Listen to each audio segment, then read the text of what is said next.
Thank you. So, good morning, everyone. So, my topic for, let me check my slides.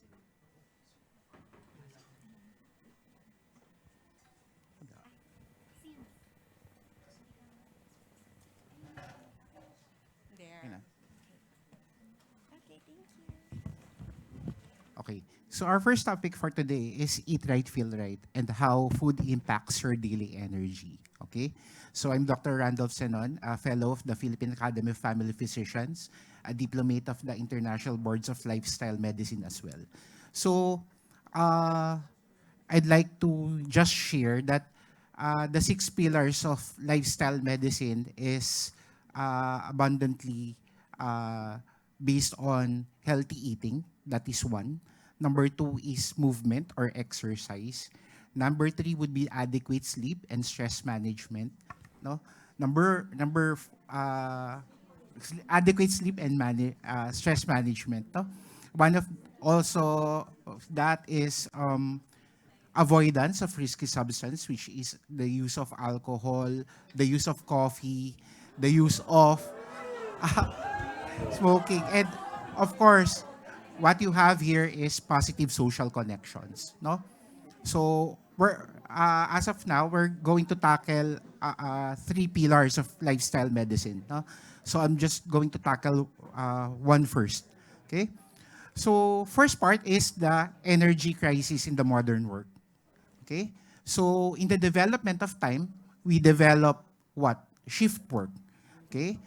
Purposely, we are working 8 to 5 or 7 to 4, but now we are working 24/7 because basically we are trying to achieve better workforce, and at the same time we want to reach others as well of a different timeline.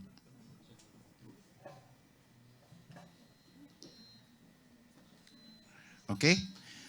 So, how many of us here felt that you are having lack of energy? Yes, lack of energy. Exhausted. Exhausted. Burnout. Burnout, umaga pa lang. So, honestly, you are not alone. Because based on studies, 76% of US healthcare workers would feel that as well. But then again, because the body is made up of a 24-hour clock. We are following this clock. So this is what we call the circadian rhythm. Okay? So as of now, the time is 8:50. So most of you would have your normal bowel movement at this time. Okay? And then by 10 a.m., you would have your highest alertness. Okay? That is why when we schedule our meetings, no, we usually schedule them at 10 a.m. because you have the highest alertness. And at at 1700 or 5 p.m., you have your greatest cardiovascular efficiency and muscle strength. Hence, most of the office workers would go to the gym after work. Okay? Of course, you have your highest blood pressure. Uh, this one. Thank you. You have your highest blood pressure, no? By around 6:30, and then by 1900s or 7 o'clock, you would have your highest body temperature. Okay? So, 24 hours, your body follows this clock. However, when you do have shift work, you have to compensate. The body has to compensate. Okay? And then, we usually hit that 2:30 p.m. wall. No?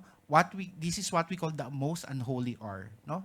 Ayoko nagle-lecture ng 2 o'clock kasi tinutulugan ako. No? So, similar din ba dito? No?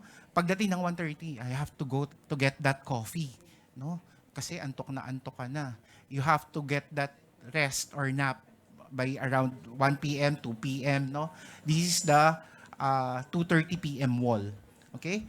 This is because uh, being affected by what we eat.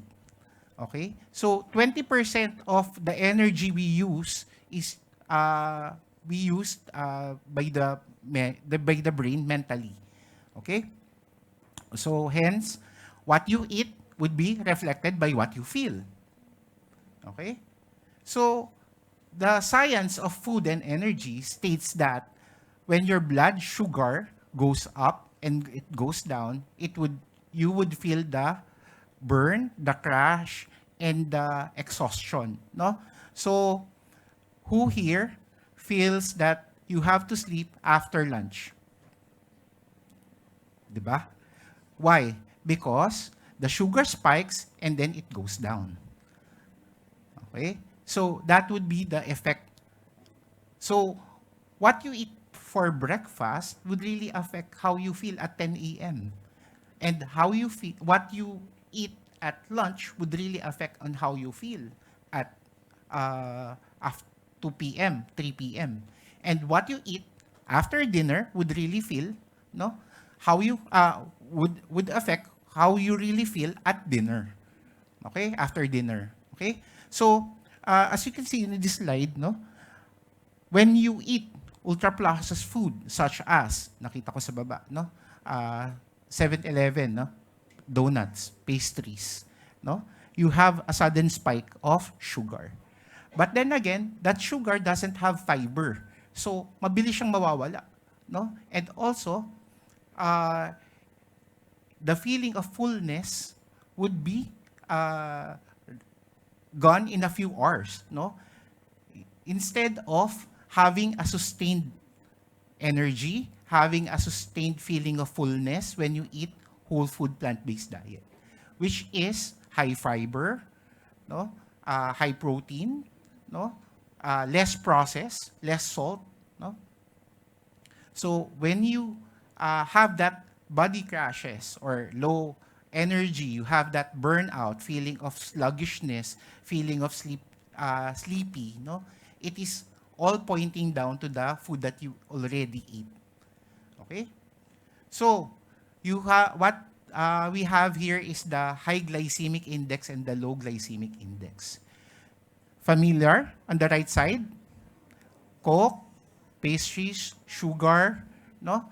So, high glycemic index, meaning you have a sharp rise in your blood sugar. But then again, it would not sustain, no? Because the high rise in blood sugar would suddenly also drop. Hence, you feel low, no? So when I'm using a continuous glucose monitoring, no, one fast food meal would would spike the sugar as 200 plus, no? Around 200 plus millimeters, no? For the sugar as well, no? Whereas when you eat your minimal processed food, ano yun?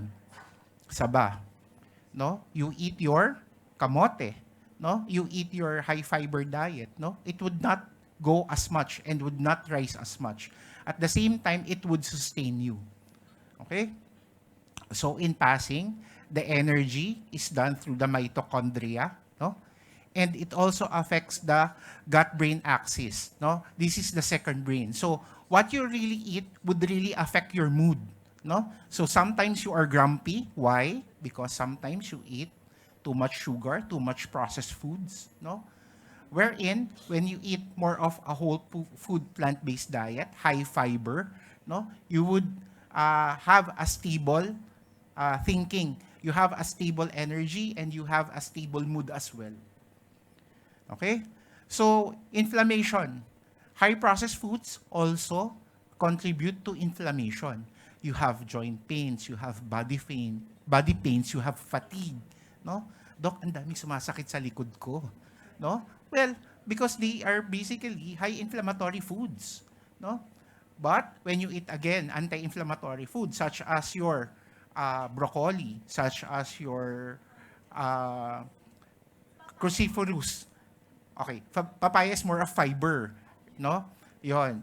But antioxidants, no? When you eat antioxidants, blueberries, berries, no? Ano yung meron tayo? Duhat, grapes, no? Aratilis. No? Are anti-inflammatory foods as well. No? So when some of my patients would complain that they have a lots of body pain, I try to cut down on the meat. No?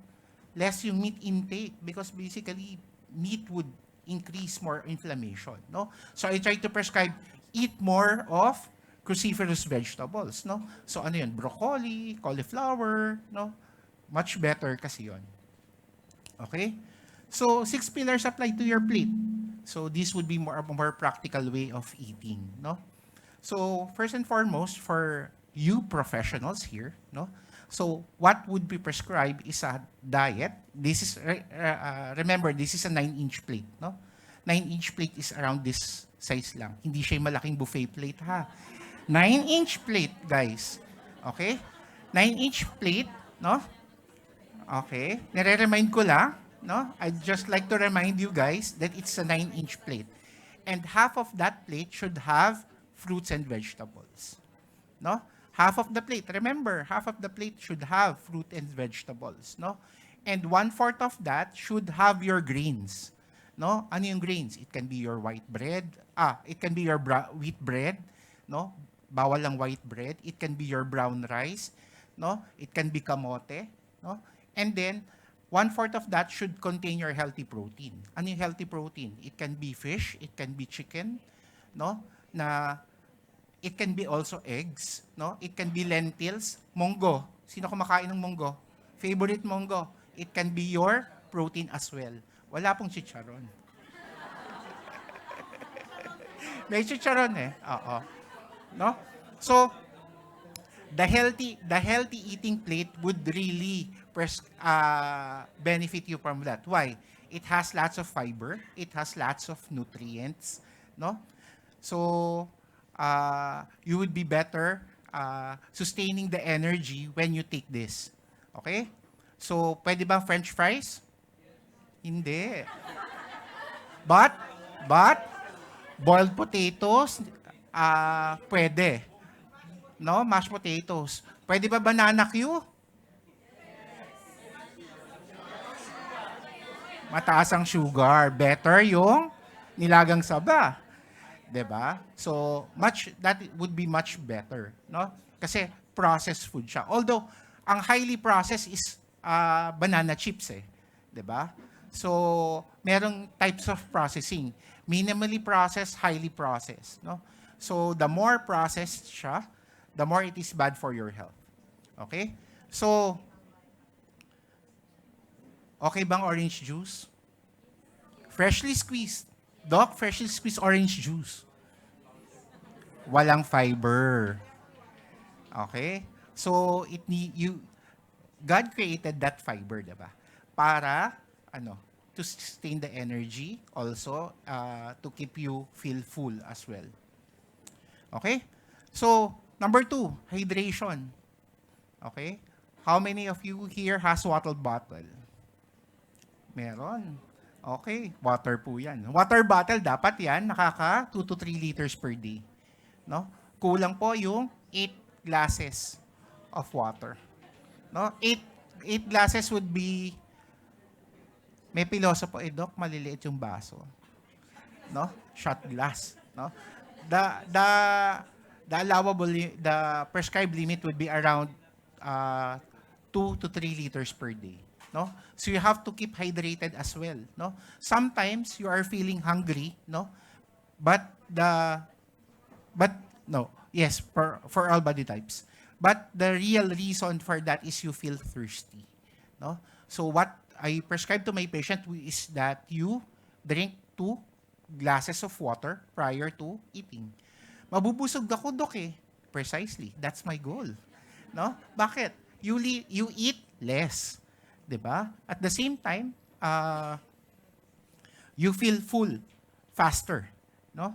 So that is the third part.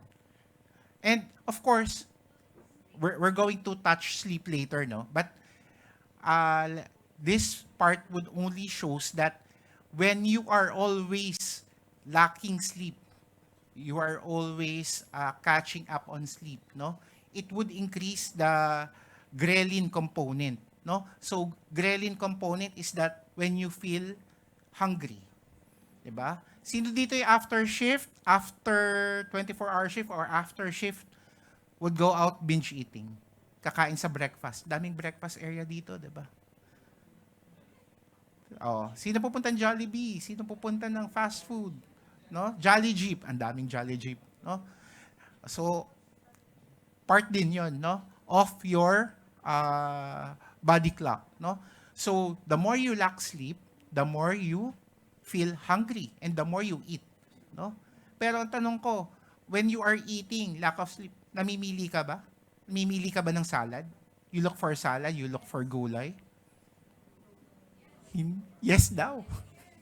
Hopefully, no? Hopefully. But then again, because of the lack of sleep, no? Sometimes you feel that when the body stressed, they look for sweets, no? They look for high sugar content food, no? That is why when you're stressed, you eat cake, 'di ba? You eat chocolates, right? Because basically that's the body's way of telling you I'm stressed, no? I'm having this stress, you have to eat. You go to Starbucks, you go to coffee shops, no? You eat, no? And what do we say? Reward ko to. Tama? No? But it's not, no? Because basically, when you spell stress, when you invert that is this hurts. 'Di ba? So, again, when you sleep and nutrition, it's a two-way street, no? When you always lack sleep, when you always lack sleeping, no? You always feel hungry, you always feel more deprived, no? Hence, you eat mindlessly. Okay? Stress and emotional eating. Again, stress increases your cortisol. And when you are having that too much stress, you mindlessly eat, no? Sino ba yung may stress eating pattern dito? Pag na-stress, kakain ako, 'di ba? Again, sabi natin it's a reward, no? But then it's the product of stress. Okay? So, movement and physical activity. So, what is important is that you move after also you eat, no? So, when you eat your lunch, you should walk at least 10 minutes. Okay? So, may walkable area here, no? So, I think you can walk, no? Doc, do I need to go out? Pwede namang hindi. You could walk around the office, no? Hindi naman necessarily you go out, no? Some senior patients of mine, no? I would suggest that they walk around the mall. Bakit? Protected, air-conditioned, no? Hindi siya masasagasaan, walang open space masyado. Okay? And, well, positive social connections, no? So, you have to eat. So, I like that you have your life groups, you have your groups here as well, no? So, positive social connection. When you eat, when you talk, when you eat, no? You feel full faster, no? So, instead of eating alone, 'di ba? When you're eating alone, 15 minutes tapos na. Tama? Naubos mo na lahat ng nasa plate mo. But then when you're talking with friends and you're eating, sometimes, 15 minutes na, di ka pa tapos. Okay? At the same time, di mo pa nauubos. No? Because you have those positive social connections. No? So part 4, what did you eat for breakfast? Chicken. Donuts, meron ba? Pastries? No? Bakit? When you eat something sugary for breakfast, no? By 9:30 a.m., by 10 a.m. you crash. That's what I previously said, no? The high spikes in sugar would really affect what you're feeling right now. Okay? So, I have some practical tips, no? So, fruit is better, no? Fruits, nuts, no? Nakita ko yung eggs kanina sa labas, so I was asking, no? Hard-boiled eggs, no? Wag lang fried, no? Eggs would be better as a source of protein. Boiled, poached, no? Better than fried. Eggs Benedict. Kaso, the bacon sa Benedict, 'di ba? And the cheese. Eggs Benedict. Eggs Benedict is merong toast. And then, ano pa? May added yun, no? The cheese. 'Di ba? Siguro, yung egg would be better, no? 1 or 2 a day. But if you have bad cholesterol, twice a week lang. Yes. But if you don't have bad cholesterol, 1 or 2 a day is good. Okay? You remove the yolk, no? Kasi too much cholesterol as well. Okay? So meal preps. How many of you here prepare? Wala. So skip natin, no? So you read the label as well. You have to read the label of the food that you eat, no? So is our caffeine friend or foe? Friend. Best friends. Okay. Sige, sige. Ah, there is a limit, no? There is a limit with the caffeine intake. Okay? So, any guess how many cups?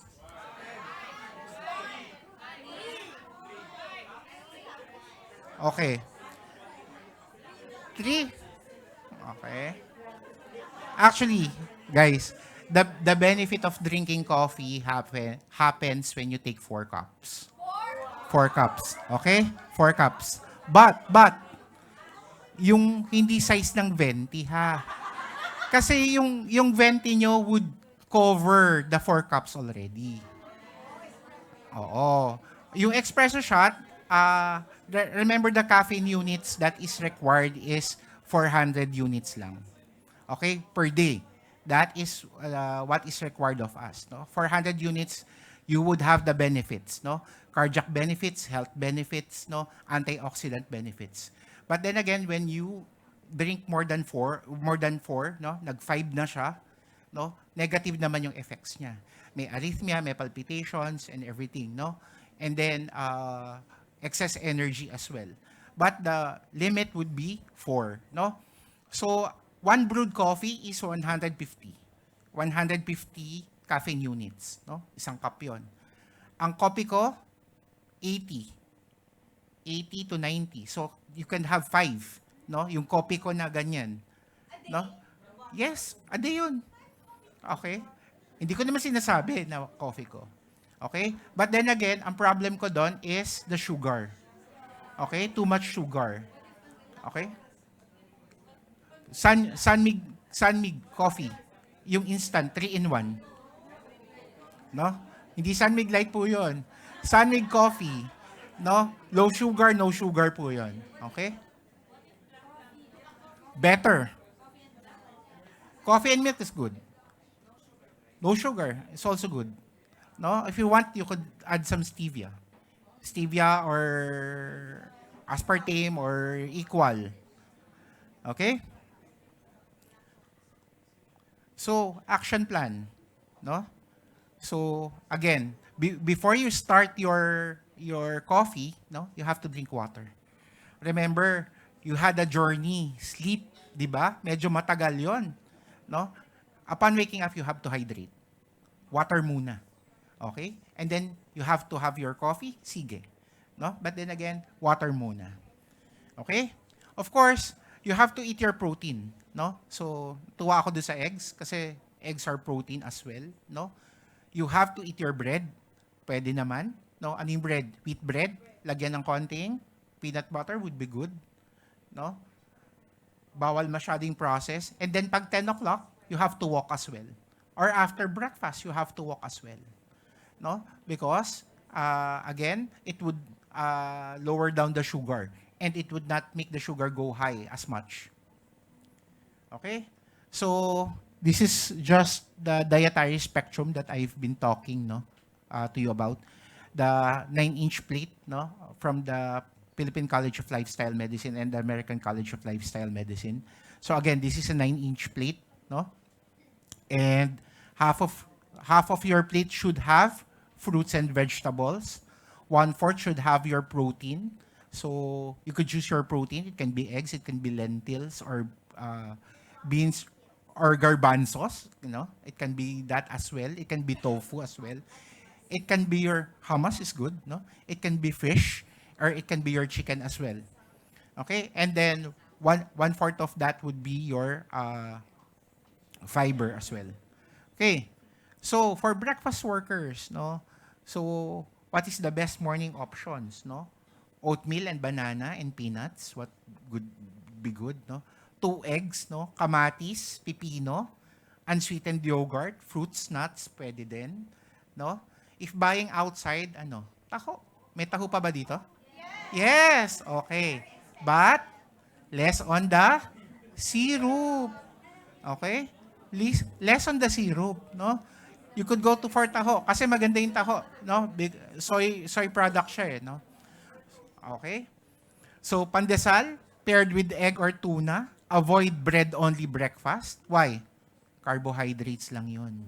No? So you have to have protein as well to sustain you, no? Of course, caffeine rule, no, for better sleep, keep caffeine, coffee, tea, 2 p.m. yung cut-off. After 2 p.m. But, kung yung work nyo would be hanggang night, pwede naman. Okay? Lunch. Recommendations, no? So, nakikita natin mga lunch sa karinderya. No? Vegetables. So, maganda yan. Gulay. No? May pinakbet, ginisang ampalaya, protein, fish, chicken, pork, no? Tofu and beans, no? Rice, portion. 1 cup. 1 cup. 1/2 cup kung nagda-diet. No? Okay. So, ano yung smart Filipino ulams? No? Ano yung mga favorite natin? Sinigang. Bakit? Nandiyan dyan lahat eh. You have the sabaw, you have the gulay, no? You have the protein as well. No? Tinola. Tinola. Nadinig ko yung sisig. Yung sisig nyo ba may gulay? Wala eh. Sili. Kulang yun, kulang. Sa Jolly Jeep eh. Kalamansi.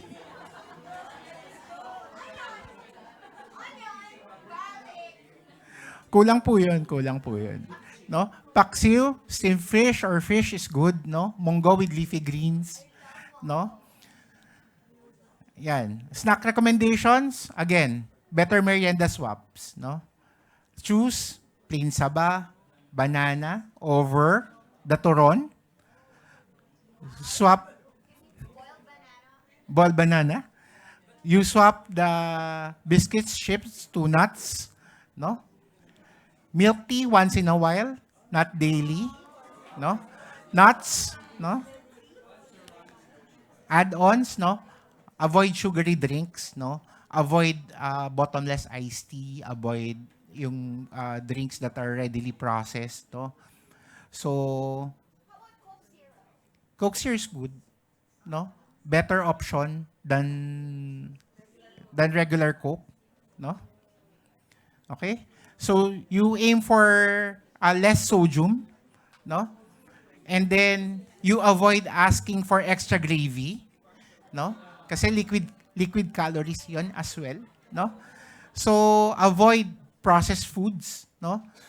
Instant problem natin 'yan, no? Use more calamansi, suka, garlic, no? Wag pong patis. Okay? Pepper. Apple cider, okay naman. Wala naman problem with apple cider. No? And salt-heavy condiments. No? Again, your energy starts with your next meal. So, what would be your food choice when you attended this conference? No? Ano ba yung food choice natin? Would it change your would you change your diet because of the lecture, or would you stay with your current diet as well? Okay? So, this is my resources, no?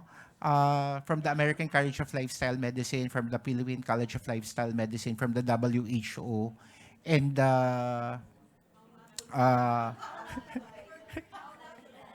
okay. So, for further readings, no, these are American College of Lifestyle Medicine professors, no, Dr. Michael Greger and Will Bushnick and Shannon Harvey as well, no.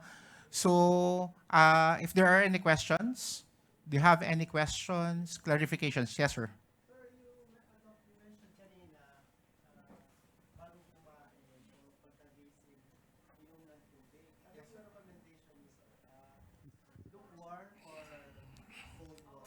Okay. Sige. No, no. I was able to get if the water is lukewarm or cold, all right? So, practicing integrative medicine as well, no? The body is a furnace, no? So, when the body is a furnace, it is in constant burning, no? So, in theory, sino nagpunta ng China? Chinese? May mga Chinese ba dito? Dayan. China. Okay. So, 'di ba, punta ka ng China, they would serve you kahit mainit na mainit, they would serve you hot tea. No? Punta ka sa Chinese resto. Pagdating mo na sa serve sa'yo, No. hot tea. Bakit? Because basically, they want the body to be in sync. No? So, the body is burning. So, in theory, hindi daw dapat cold water. Dapat warm. No? But then again, compared to not drinking water, whatever is your preferred temperature is better. No? So, compared na hindi ka iinom, kung gusto mo ng malamig, why not malamig? But if I'm going to choose between hot and cold drinks, no, better ang hot. Lalo na pagising. Okay? Water muna, sir. Water po muna before drinking your coffee. Okay? 1 glass is good. Copy. 1 glass. Or 1 cup is good. Are there any other questions, clarifications? Yes, ma'am. Circadian. Yes.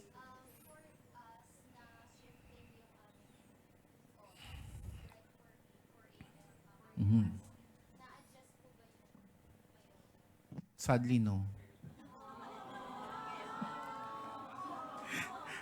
So what we advise is for the shift workers, no, for BPOs when I use this talk, no. What I usually advise is that but 4 a.m. is a good schedule, ha. Don't get me wrong. 4 a.m. is already a good schedule. So day shift na siya for me, no. But then again, what we adjust is that if you have diabetes, if you have hypertension, we put you on a regular work shift because we have poor control when you have this, no. So what we do is at least we put you on 6 months on regular shift, 7 to 4 or 8 to 5, for us to have a better blood pressure control, to have for us a better sugar control, no. So but then again, this clock is sometimes not negotiable, no. So your body, the highest temperature would still be at 1830. The usual melatonin secretion starts at 9 o'clock. No? So, you cannot adjust that. Okay? So, what we could do is to resync a biorhythm. No? So, ano yung ginagawa? If you are waking up for a 4 a.m. work, no? So, all throughout the week, dapat yun ang ginagawa mo. Even on your day offs. No? So, pag day off mo, halimbawa, Satsan, no? You still wake up at 3 a.m. for a 4 a.m. No? For that to sync the body clock. Otherwise, magiging erratic siya. Okay? So, yun ang sinasuggest namin, no? For the shift workers, no, yung panggabi, what we do suggest is that you keep that schedule even on your day offs. No? Okay? So, again, no? High alertness would be at 10 a.m. So, napapansin mo, matutulog ka na, parang gising na gising pa yung diwa mo. Tama? Correct. Because that's the body's clock. Okay? And it is anchored on the sun. No? So, hindi mo naman mata-turn off yung sun kahit patayin mo. No? So pineal gland, it would uh, uh, have an effect, no, on the pineal gland, no? So sino dito yung natutulog pero pag nagbukas ng ilaw gising? 'Di ba? Majority of us. Hindi naman matay yun kasi tulog ka, no? Pineal gland. Okay? So sunlight, so for those who have trouble sleeping, pero later pa yun eh, no? I do suggest na magkaroon kayo ng sunlight exposure, no? Morning sun, afternoon sunset, no? Because that's the body's way of telling us, uy, matutulog ka na, you have to rest.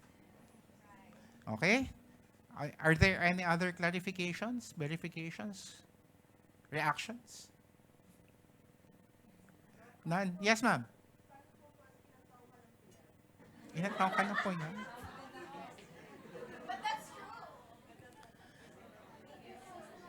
Okay. Mm-mm. Definitely, it would take a toll on our body.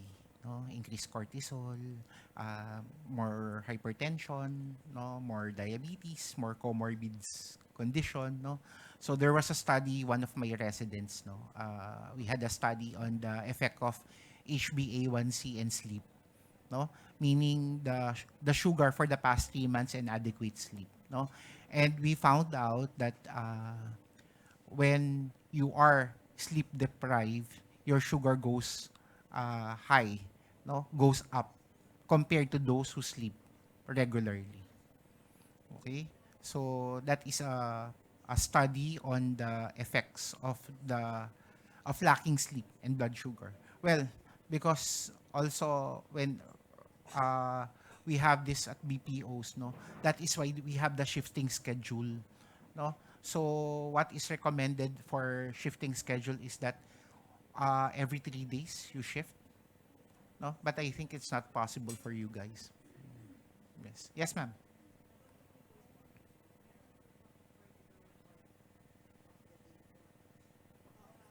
Ang cortisol. Mm-mm. Oo. Usually cortisol would rise after work, no? Stress. Actually, related yan dun sa histamine control ng body, no? Yung mga 4 AM, no? Meron din siyang increase at 4 AM kaya ka nga minsan nagigising eh, no? Why? Because when you sleep, the body shuts down, no? And the processes would slow down. Nag-slow lang breathing, lower down yung body temperature, no? Naglo-lower down yung heart rate as well, no? When you do your sleep tracker as well, no? But then again, when you start to wake up, no? Doon nagpo-produce si cortisol. Bakit? Kailangan din siya for energy and for waking up the body, no? So cortisol is both positive and negative. Cortisol would make you strive to achieve yung what we really need, no? And then excess cortisol, too much cortisol would really stress out our body. Shoot out ng sugar at the same time. Remember, your sharpest rise in blood pressure, 645. So that is why we have heart attacks in the morning, we have chest pains in the morning, no? This is the sharpest rise here, 645. Sharpest rise in blood pressure. So, remember, tulog ka, bumaba siya. 'Di ba? After mong gumising, shoot up yun. Okay? So that is why marami kaming pasyente madaling araw, nagka-atake, hindi nagising, or may heart problem because of this. Lalo na yung mga uncontrolled. That is why majority of the doctors would prescribe you your antihypertensive meds in the morning. Morning, losartan, amlodipine, no? Vitamin C. Okay? Any other questions, clarifications, or points that would you like to ask?